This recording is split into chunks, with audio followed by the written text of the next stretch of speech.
Good morning, I'm Elton Robinson with your November 20th grain and oilseed update. Headlines include good export numbers for soybeans and grain sorghum, and rain, which is slowing harvest of remaining crops. Corn, soybeans, and grain sorghum harvest is essentially complete across the United States, just lacking a few fields here and there. Cool weather is starting to settle in, and we've even heard of a few first reports of a light snowfall in Iowa. Peanuts are about 82% harvested, which is 12 percentage points behind the 5-year average. Harvest is lagging in every state except Virginia. Rain-soaked South Carolina is 38% behind normal in peanut harvest progress.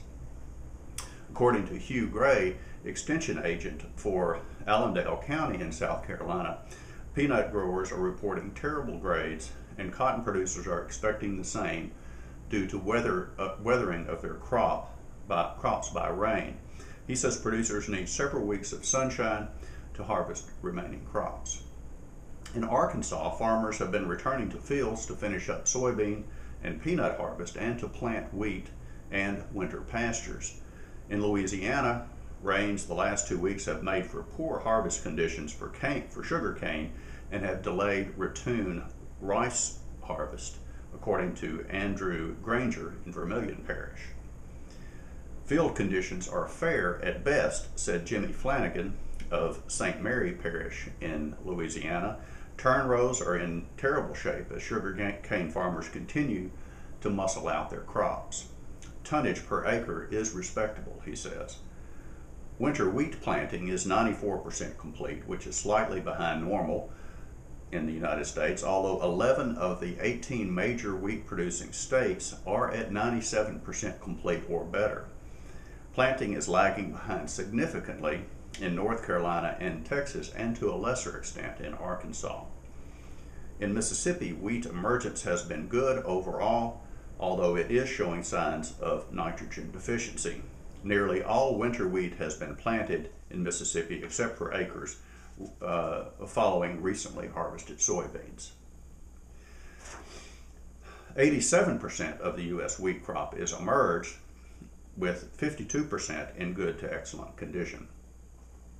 Here's USDA's summary of exports for the week ending November the 12th.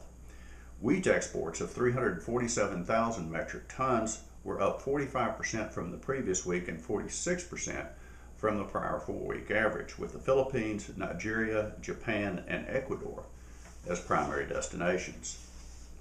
Corn exports of 389,000 metric tons were up 44% from the previous week, but down 3% from the prior 4-week average, with Mexico and Japan as the top 2 customers. Sorghum exports sailed again, reaching 272,000 metric tons. That's up 62% from the previous week, with China as the major customer by a wide margin. Rice exports of 110,000 metric tons were up noticeably from the previous week and from the prior 4-week average, with Iran, Honduras, and Haiti as customers. Soybean exports remained strong at 2.3 million metric tons, with China as the primary taker. Soybean meal exports at 206,400 metric tons were down 5% from the previous week, while soybean oil exports of 48,600 metric tons reached a marketing year high. Beef exports of 12,000 metric tons were down 8% from the previous week, with Hong Kong as a primary customer, while pork exports of 19,000 metric tons were up 13% from the previous week, with Mexico and Japan as primary customers. Well, that's it for this week's report. I'm Elton Robinson, wishing you a happy Thanksgiving. See you next week.